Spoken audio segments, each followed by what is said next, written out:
जय माता दी। आज है नवरात्रि का 5वां दिन और आज पूजा है माता स्कंद की। इनकी पूजा विधि, कथा और आरती और मंत्र के बारे में जानेंगे। माता का पहले नाम कैसे है स्कंद माता, इसके बारे में जानते हैं, क्योंकि बहुत ही रोचक कहानी है इसके बारे में। माता की जो कथा है बहुत ही अच्छी कथा है, आपको सुनकर भी काफ़ी अच्छा लगेगा। यह माता, जैसे कि आपको जानना चाहिए कि जैसे नवरात्रि के जो कुछ देवियां हैं उनमें से जो माता पार्वती का रूप मानी जाती हैं, उसी में से जैसे माता स्कंद है यह भी माता पार्वती का ही रूप मानी जाती हैं। लेकिन इनका स्कंद स्कंद अगर आप ये कह लो कि भगवान भोलेनाथ के जो पुत्र थे कार्तिकेय, उनका नाम जो है स्कंद या कार्तिकेय के नाम से जाना जाता है। माँ दुर्गा का पंचम रूप स्कंद माता के रूप में जाना जाता है। भगवान स्कंद कुमार या कार्तिकेय की माता होने के कारण दुर्गा जी के इस पांचवें स्वरूप को स्कंद माता के नाम से जाना जाता है। जो भगवान स्कंद हैं, भगवान स्कंद जी का बाल रूप में माता जी उनको अपनी गोद में लेकर बैठे हुए हैं। और इस दिन साधक को, अगर इस दिन जैसे माता की 5वें दिन की पूजा हो रही है और इस दिन साधक को जो है मन विशुद्धि को चक्र से अवस्थित होता है। स्कंद माता जो है मातु स्वरूपिणी देवी की जो है 4 भुजाएं हाथों में आप देख सकते हैं। ये दाहिनी भुजा जो है, ऊपरी भुजा में भगवान जो स्कंद है उनको गोदे पकड़े हुए हैं। दाहिनी भुजा जो कि निचले हाथों में देखने को मिलती है वह ऊपर को उठी हुई है, उनमें से एक कमल पकड़ा हुआ है। माँ का पूरा वर्ण जो है, एक पूरा जो स्वरूप दिखाता है वह एक शुभ संकेत देखने को मिलता है। बात की जाए, माता के हाथ में कमल भी विराजित होता है। इसी तरीके से इसी में से इन्हें जो है पद्मासनी भी के नाम से जाना जाता है, विद्या वाहिनी के रूप से भी इनको जाना जाता है, इनको दुर्गा देवी के नाम से भी जाना जाता है। खास बात यह भी है, इनका वाहन जो है सिंह है। स्कंद माता जो है सूर्य मंडल की अधिष्ठात्री देवी मानी जाती हैं। सूर्यमंडल आप समझ लो कि सबसे ज़्यादा जो है चमकमयी या आपके जीवन में प्रकाश में लाने वाली माता स्कंद माता को माना जाता है। इनकी उपासना से साधक को अलौकिक तेज की प्राप्ति होती है। यह अलौकिक जो है प्रभास मंडल प्रशिक्षण योग क्षोम से जो है निर्वहन करता है। और आपका जो मन पवित्र है वह पवित्र ही रहता है, कभी जो है गलत विचार आपके दिमाग में नहीं आते हैं। दुख हो, जितने भी दुख आपके जिंदगी में हैं वह सब के सब बहुत जल्द कट जाते हैं। चलिए वीडियो को शुरू करते हैं और माता की कथा के बारे में जानते हैं। पहले तो यह जान लेते हैं, अगर आप चैनल पर नए हैं तो चैनल को सब्सक्राइब कर लें, वीडियो को लाइक और शेयर करें, और एक बार हाँ कमेंट में जय स्कंद माता जय माता दी जरूर लिखें। और आइए वीडियो को शुरू करते हैं। वीडियो को पूरा देखना, तभी आपको पूरी कथा के बारे में पता चलेगा। जैसा कि आप सभी को पता है, माता स्कंद जो कार्तिकेय की माता हैं स्कंद, इसीलिए इनका नाम जो है स्कंद पड़ा हुआ है। अब जो पार्वती माता थी या जो देवी माता हैं, नवरात्रि देवी माता है, उन्होंने स्कंद माता का अवतार आखिर में लिया क्यों, आइए इसके बारे में जानते हैं, जो कथा मुख्यतः आप लोग सुनना चाहते हैं। देखो, एक राक्षस था जिसका नाम था तारकासुर, जो कि मतलब बहुत ही ज़्यादा शक्तिशाली तो नहीं था, लेकिन उसने जो है इस बात का प्रण लिया कि मैं जो है पूरे जो है ब्रह्मांड का सबसे शक्तिशाली जो है आदमी बनूंगा या राक्षस बनूंगा। उसने यह सोचकर जो है ब्रह्मा जी की जो है साधना करनी शुरू करी।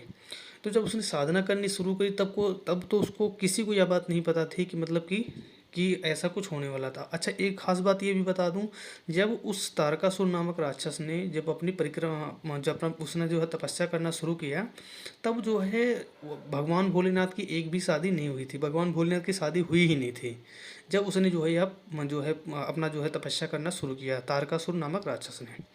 उस समय जो है ठीक है, तो क्योंकि भगवान भोलेनाथ का आप सभी को पता है भूत प्रेत साथ में बैल भी है, और उसके बाद जो है अपने गले में जो है मुंड मालाएं भी पहनी हुई हैं, फिर गले में सांप भी है, सर पे जो है चांद है, और सिर पे जो है गंगा माता का जो वास है। तो यह सब कुछ देख कर जो तारकासुर था, यह सब देख कर वह जो है तपस्या करने लग गया था, और वह यह सोच के बैठा हुआ था कि भगवान भोलेनाथ की कभी शादी हो गई नहीं, जिस तरीके से उनका रूप माना जाता है। तो ठीक है, वह जो है कई सौ सालों तक जो है तपस्या करता रहा भगवान ब्रह्मा की। अंत में जो है ब्रह्मा जी खुश होते हैं उसके ऊपर, तारकासुर नामक राक्षस के ऊपर, और वह जो है वरदान मांगता है कि मुझे जो है अमर कर दो, मेरे को कोई भी मार ना सके, इस ब्रह्मांड की कोई भी चीज़ मुझे मार ना सके। तो ब्रह्मा जी कहते हैं कि जो भी व्यक्ति या जो भी मानव शरीर में जन्मा है तो उसकी मृत्यु तो निश्चित है, वह चाहे कोई भी हो। तो ऐसा उन्होंने जब ब्रह्मा जी ने बोला तो जो है जो तारकासुर था तो वो जो है तो काफ़ी परेशान हो गया, काफ़ी जो है मतलब ये भी था कि ब्रह्मा जी के सामने जो है उसने विनती किया, नहीं मुझे यही वरदान दे दो। लेकिन ब्रह्मा जी ने फिर से उसको समझाया कि ऐसा नहीं हो सकता, जो आप वरदान मांग रहे हो यह जो है सृष्टि के खिलाफ है। तो उसके बाद जो है जो तारकासुर राक्षस था उसने काफ़ी सोचने समझने के बाद जो है ब्रह्मा जी को वहीं पर खड़ा करा रखा था। और उसके बाद जो है उसने जो है दोबारा से वरदान मांगा, बोला कि जो है ठीक है, मेरी मृत्यु जो है भगवान भोलेनाथ का जो पुत्र होगा उसके हाथों से ही होनी चाहिए। तो ब्रह्मा जी ने बिना कुछ सोचे बोल दिया तथास्तु। अब भाई ऐसा हो गया कि भगवान भोलेनाथ की जो है पहली ही शादी नहीं हुई थी, और उसके बाद जो है पहले शादी हो ही नहीं रही थी। दूसरी बात ये भी है कि जो है जिस तरीके से उस राक्षस ने जो है वरदान मांग लिया, तो वहाँ से पूरी एक कहानी और सृष्टि की जो है रचना बदल जाती है। जो तारकासुर नामक राक्षस था उसने यह वरदान मांग लिया, ब्रह्मा जी ने तथास्तु कर दिया। पूरे सृष्टि में जो है ब्रह्मा जी तो वरदान देकर चले गए, उधर जो है भगवान भोलेनाथ और उधर जो है भगवान विष्णु जो है, इन सारी चीज़ों को जब उनको पता चला तो काफ़ी पूरे ब्रह्मांड में जो है खलबली मच गई चारों लोगों की। ऐसा होने लगा, ऐसा होने लगा, ऐसा कैसा वरदान दे दिया कि जो है भगवान जो भोलेनाथ जिनकी अभी तक शादी नहीं, उनका जो है कोई पुत्र होगा, उनके ही उससे जो है वह वध कर सकता है, जो तारकासुर नामक राक्षस था। अच्छा, तारकासुर जो था जब उसको यह वरदान मिल गया, उसने जो है चारों तरफ जो है पूरी सृष्टि में जो है तबाही मचानी शुरू कर दी। उसके बाद होता क्या है कि जो है काफ़ी समय तक वह तबाही करता है, तबाही मचाता रहता है, लेकिन समय बदलता ही जाता है। वह जो है अपना तबाही करने में लगा होता है। उसी बीच में भगवान भोलेनाथ का जो है विवाह माता सती के साथ हो जाता है। और माता सती के साथ उनका जो है विवाह हो जाने के बाद आप सभी को पता है माता सती जो है यज्ञ में कूद कर जो है अपने आप को भस्म कर देती हैं। उसके बाद जो है फिर उसके बाद जो पर्वत राज होते हैं, हिमालय राज, उनके यहाँ जो है माता पार्वती का जन्म होता है। माता पार्वती से भगवान भोलेनाथ का विवाह होता है और उसके बाद जो है कार्तिकेय का जन्म होता है। तो यहाँ पर यहीं पर जो है सब कुछ अगर बात की जाए तो जो माता स्कंद हैं यहीं पर सब कुछ कहानी शुरू। जहाँ पर माता पार्वती का जन्म होता है उसी उन्हीं पर्वत के यहाँ जहाँ पर माता पार्वती का जन्म होता है, उन्हीं पर्वत के राज के यहाँ जो है स्कंद माता का ही जन्म होता है, या जो पार्वती का ही एक रूप होता है वह स्कंद माता का होता है। तो जो पार्वती माता होती हैं, जब यह देखती हैं कि जो है जब यह सब कुछ देख रहे हैं, पूरे ब्रह्मांड में तहलका मचा रखा है एक राक्षस ने, माता पार्वती की शादी होती है, फिर जो है कार्तिकेय का जो है जन्म भी हो जाता है। तो जो है जब कार्तिकेय के जन्म हो जाता है तो जो है यह चीज़ निश्चित हो चुकी थी पहले ही कि जो भगवान भोलेनाथ उनका जो है कोई बेटा होगा तभी जो है उसकी मृत्यु हो सकती है, वध करेगा। तो जो है जब इनका जो है जन्म होता है कार्तिकेय का, तो माता पार्वती जो है तभी उस समय जो है उनकी जो है कार्तिकेय या स्कंद माता कहलाई। जो माता पार्वती हैं उन्हीं को जो है स्कंद माता या कार्तिकेय की माता कहलाई गई, क्योंकि कार्तिकेय का मतलब जो है स्कंद होता है। तो यहाँ पर जो है फिर उसके बाद जो है कार्तिकेय जैसे बड़े हुए, और वो बड़े होने के बाद जो है जैसे ही ब्रह्मा जी ने आशीर्वाद दिया था उस तारकासुर नामक राक्षस को, उसका वध जो है कार्तिकेय जी ने किया। तो उसके जब उसका वध कर देते हैं तो जो है माता का नाम उसके बाद से ही जो है बहुत ज़्यादा प्रचलन में आ गया कि माता का ही एक रूप जो है स्कंद माता के नाम से जाना जाता है। और यह जो माता जो है यह जो है शक्तिदायिनी है। यह एक ऐसी माता है जो इन्होंने स्कंद माता का रूप तब लिया तब जब इनको जो है किसी भी राक्षस का जो है खात्मा करना था, अंत करना था, बुरी शक्तियों का अंत करना था अच्छी चीज़ों के लिए। अच्छी चीज़ पूरे ब्रह्मांड में उस तारकासुर नामक राक्षस ने जो है सिर्फ यहाँ तक कि देवताओं से भी वह भिड़ जाता था, क्योंकि उसको कोई नहीं मार सकता था, उसको इस बात का घमंड हो गया था। लेकिन समय हर चीज़ का बदलता है, तो यहाँ भी जो है समय बदला, कई सौ साल लग गए इन सब चीज़ों में, लेकिन तब तक उस राक्षस ने जो है अपने मन की जो भी उसको अच्छा लगा उसने वह किया। अब किसी भी देवी देवता की पूजा करने तक को उसने बंद करवा दिया था। तो यह था जो है माता स्कंद माता की एक छोटी सी कहानी। यहाँ पर तो होता है कि माता की कहानी के बारे में जानते हैं, आगे माता की पूजा की विधि के बारे में, इन सब चीज़ों के बारे में आइए जानते हैं। नवरात्रि के पंचम तिथि को जो है भक्त अपनी जन उल्लंघना के अनुसार जो है ललिता माता का व्रत रख सकते हैं। इस व्रत में जो है फलदायक कहा जाता है। जो भक्त देवी स्कंद माता की भक्ति भाव सहित से पूजन करते हैं उसे देवी की कृपा प्राप्त होती है। देवी की कृपा से भक्त की मुराद पूरी हो जाती है, घर में सुख शांति समृद्धि बनी रहती है। नवरात्रि में दुर्गा सप्तशती का पाठ किया जाता है।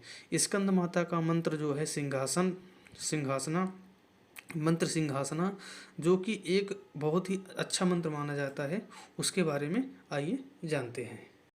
स्कंद माता को कुछ इन नामों से भी जाना जाता है। स्कंद माता हिमालय की पुत्री जो है पार्वती हैं। इन्हें जो है महेश्वरी के नाम से और गौरी के नाम से भी जाना जाता है। पर्वतराज हिमालय की पुत्री होने के कारण इन्हें पार्वती के नाम से भी जाना जाता है। इसके अलावा महादेव की पत्नी होने के कारण इन्हें महेश्वरी के नाम से भी जाना जाता है। और गौर वर्ण के कारण, इनका जो वर्ण था वह जो है गौर था, तो गौर वर्ण के कारण इनको जो है गौरी भी कहते हैं। गौरी गणेश सुहें तन कैसे, सागर मध्य कमल सिंह जैसे। तो वह भी एक बात है कि इन्हें जो है माता पार्वती को गौरी के नाम से भी जाना जाता है। माता को अपने पुत्र से अति प्रेम है। यही कारण है कि माँ को अपने पुत्र के नाम से पुकारा जाना सबसे उत्तम लगता है। मान्यता के अनुसार स्कंद माता की जो कथा पढ़ने और सुनने से भक्तों को माँ संतान का सुख, साथ में सुख संपत्ति का सुख, या सारा का सारा जो है माता जो है स्कंद माता प्रदान करती हैं।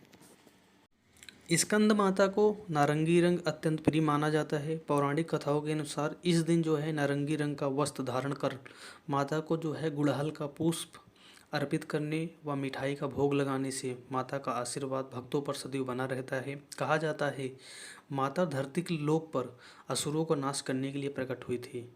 माता को लेकर कई कथाएं काफ़ी प्रचलित हैं। धार्मिक कथाओं में ही, धार्मिक ग्रंथों की माने तो बिना कथा के माता की कोई पूजा संपूर्ण नहीं होती। इसीलिए यह कथा आप ज़रूर सुनें और इस कथा के बाद जो माता की जो है आरती है वह ज़रूर करें और कुछ मंत्र का उच्चारण करें, जैसे कि आप वीडियो में देख पा रहे हैं। वैसे स्कंद माता की एक और कथा बहुत ज़्यादा प्रचलित है। पौराणिक मान्यताओं के अनुसार स्कंद माता देवी जो पार्वती का रौद्र रूप मानी जाती हैं, माता को लेकर एक और पौराणिक कथा काफ़ी प्रचलित है। पौराणिक ग्रंथों में उल्लेखित एक कथा के अनुसार एक बार बालक कार्तिकेय की रक्षा के लिए माता पार्वती क्रोधित होकर आदिशक्ति रूप में प्रकट हुई हैं। माता का यह रूप देखकर जो है इंद्रदेव भय से कांपने लगे। फिर इंद्रदेव ने अपने प्राण बचाने के लिए देवी पार्वती से क्षमा मांगने लगे। हालांकि कुमार कार्तिकेय का दूसरा नाम स्कंद भी है, इसलिए सभी देवतागण माँ दुर्गा को जो है मनाने के लिए, जब वह क्रोधित थी तब जो है माता को मनाने के लिए उन्हें जो है स्कंद माता, क्योंकि उनके जो पुत्र थे वह जो है कार्तिकेय थे, जिनको जो स्कंद के नाम से जाना जाता है, तो उनके जो है उनके गुस्सा को शांत करने के लिए लोगों ने उनको स्कंद माता के नाम से बोलना शुरू कर दिया। तब जो अब जाकर जो है माता का गुस्सा शांत हुआ था। कुछ चीज़ों का विशेष ध्यान रखें जब आप नवरात्रि का भूखा रह रहे हैं। सबसे पहले तो आप इस चीज़ का ध्यान जरूर रखें कि किसी के बारे में कोई गलत ना सोचें। और हाँ, दोनों टाइम ज़रूर माता की पूजा करें। पूजा करने के बाद आप कोशिश करें, अगर आसपास पड़ोस में जैसे भक्त मंडली हो रही है, भक्तों का कुछ हो रहा है, या फिर कोई भक्ति चीज़ें हो रही हैं, कथा हो रही है, पूजा हो रही है, या भजन की कोई टोली आ रही है, वहाँ पर जाकर भजन संध्या करें। और पूरा दिन अपना इस चीज़ में मन लगाएं कि आप नवरात्रि के लिए भूखे हैं। अब भूखे हैं तो साथ में जो है माता का भजन भी करें। पूरा दिन माता की अलग अलग देवियों की कथा पढ़ें। ऐसा नहीं है सिर्फ नवरात्रि से ही जुड़ी सारी चीज़ करें, आप कोई भी देवी देवताओं की जो है कथा पढ़ें। उससे क्या होता है, मन में थोड़ी सी शांति रहती है और कुछ भी गलत दिमाग में विचार नहीं आता है। इन सारी चीज़ों करने के बाद जैसे आप ये देख सकते हैं, यह मंत्र लिखा हुआ है, पूजन मंत्र। जब आप कर रहे हैं पूजा तो इसका जो है, और एक बीज मंत्र भी लिखा हुआ है वीडियो में, आप साफ साफ देखिए। यह बीज मंत्र बहुत ही शक्तिशाली मंत्र माना जाता है। जो भी इसकी वो करता है 121 बार, 108 बार, जिसकी जितने समय होता है उतना अगर कर लेते हैं तो आपको सारी की सारी मनोकामनाएं बहुत ही जल्द माता पूरा कर देती हैं। और आप इस चीज़ को भरोसा रखिए कि माता जो है कभी किसी का साथ नहीं छोड़ती। आपके लिए भी कुछ ना कुछ अच्छा ज़रूर होगा। कमेंट में एक बार लिखेंगे जय माता दी, जय स्कंद माता। नवरात्रि का आप सभी का हार्दिक शुभकामनाएं। जय माता दी।